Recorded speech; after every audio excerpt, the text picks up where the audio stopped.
Bonjour à tous, bienvenue sur la chaîne YouTube à la source des Écritures.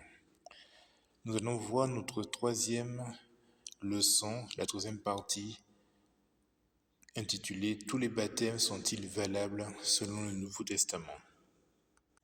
Depuis le début de cette série, nous avons vu que le baptême n'est pas une tradition inventée par les hommes.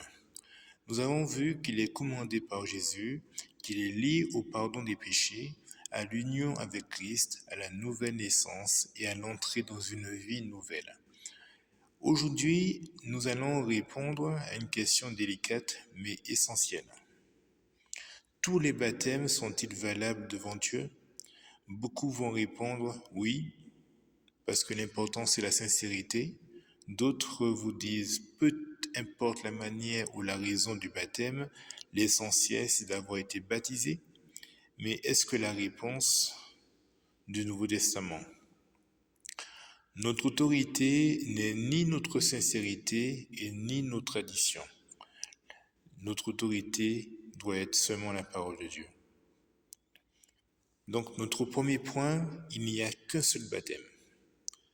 Commençons par Éphésiens chapitre 4, versets 4 à 6, qui nous dit « Il n'y a un seul corps et un seul esprit, mais comme aussi vous avez été appelés à une seule espérance par votre vocation, un seul Seigneur, une seule foi, un seul baptême, un seul Dieu et Père de tous. » Paul ne parle pas de plusieurs baptêmes chrétiens valables.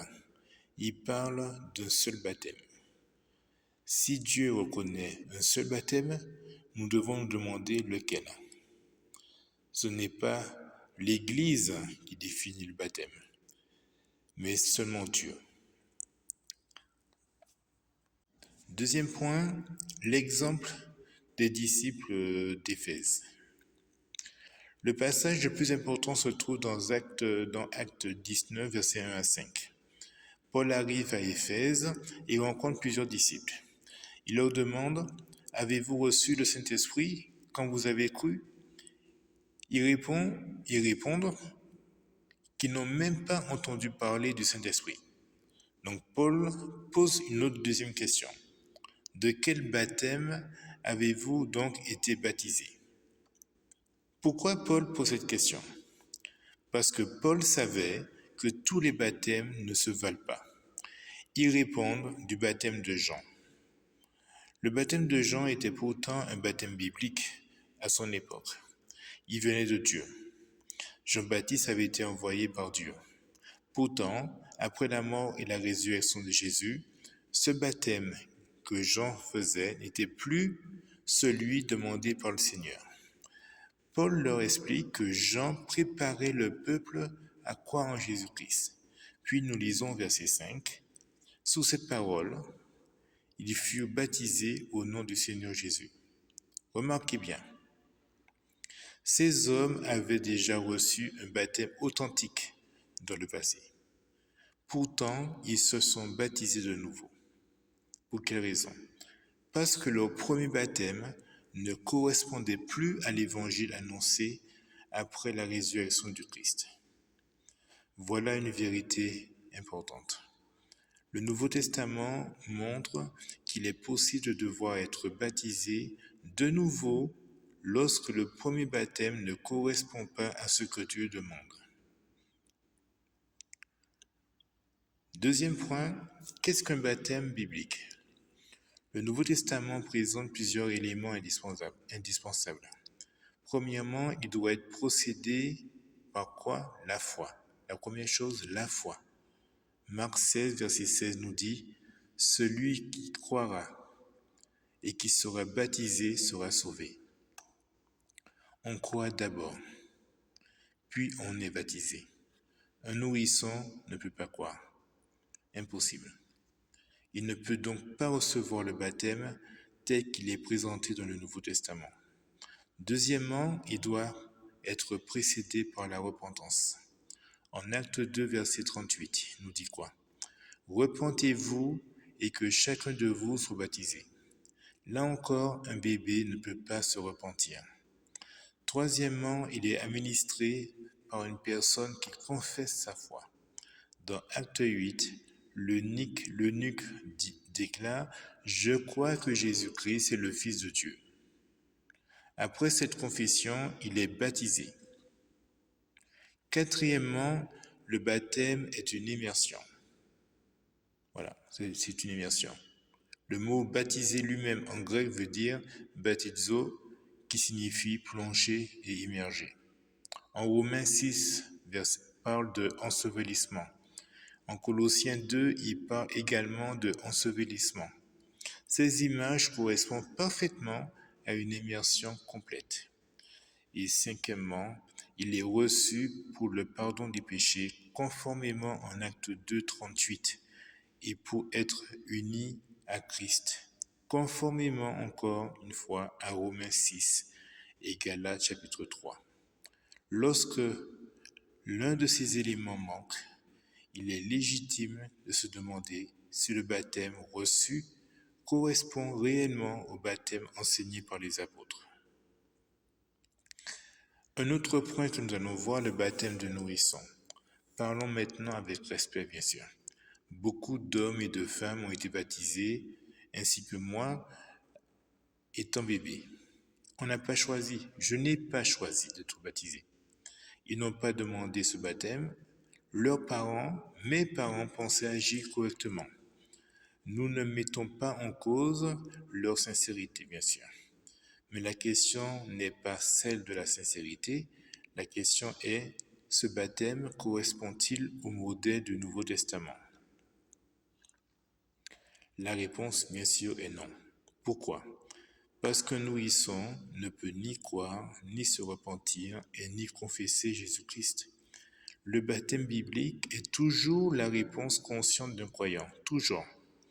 Voilà pourquoi, si une personne a seulement été baptisée lorsqu'elle était enfant, les églises du Christ l'encouragent à recevoir le baptême biblique à part après sa foi personnelle.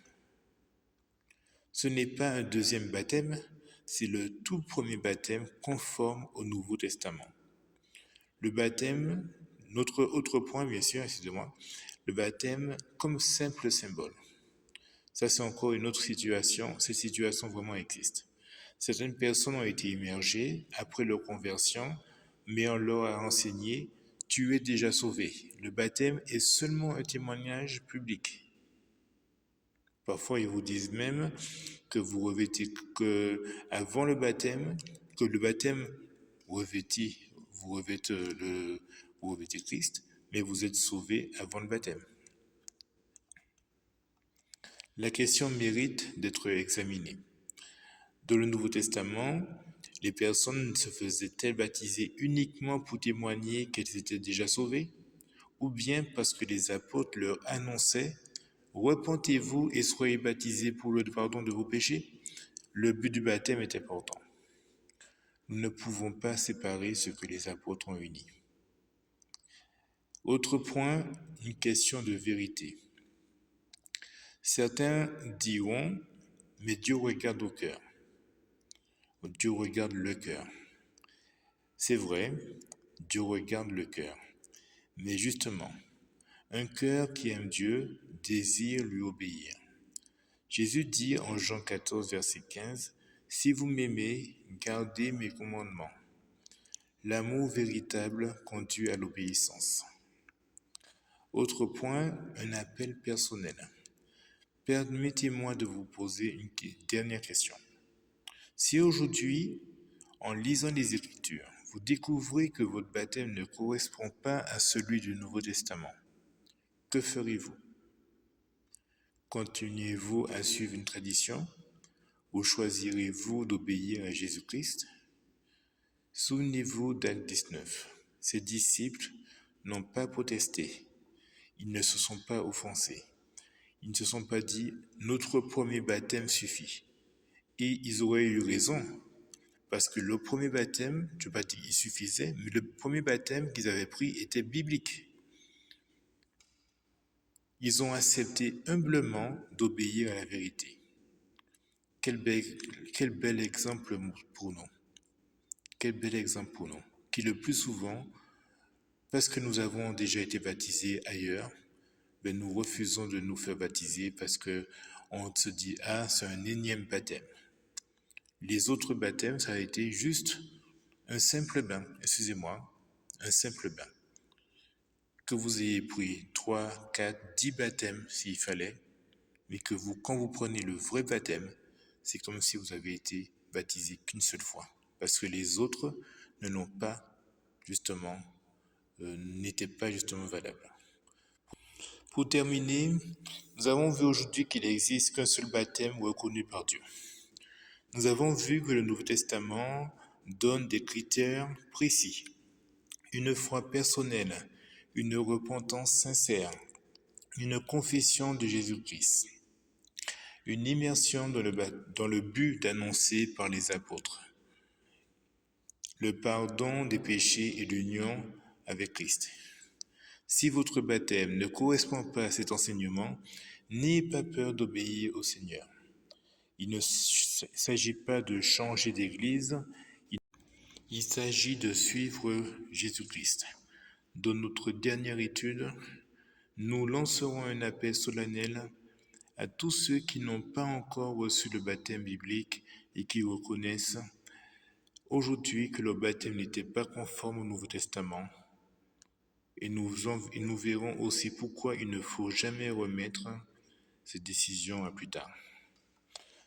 Sur ce troisième message, je vous laisse et bon après-midi et à très bientôt pour la 4e leçon.